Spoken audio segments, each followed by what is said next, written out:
Chapter 2. When someone brings a grain offering to the Lord, his offering is to be of fine flour. He is to pour oil on it, put incense on it, and take it to Aaron's sons, the priests.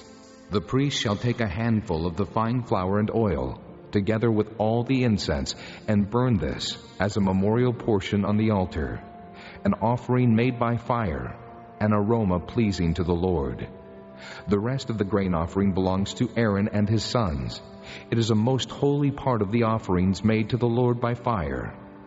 If you bring a grain offering baked in an oven, it is to consist of fine flour, cakes made without yeast and mixed with oil, or wafers made without yeast and spread with oil. If your grain offering is prepared on a griddle, it is to be made of fine flour mixed with oil and without yeast. Crumble it and pour oil on it. It is a grain offering. If your grain offering is cooked in a pan, it is to be made of fine flour and oil. Bring the grain offering made of these things to the Lord. Present it to the priest, who shall take it to the altar. He shall take out the memorial portion from the grain offering and burn it on the altar, as an offering made by fire, an aroma pleasing to the Lord. The rest of the grain offering belongs to Aaron and his sons. It is a most holy part of the offerings made to the Lord by fire.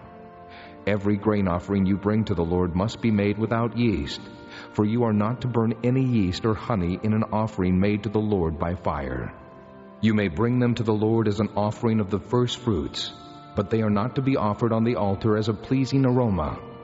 Season all your grain offerings with salt.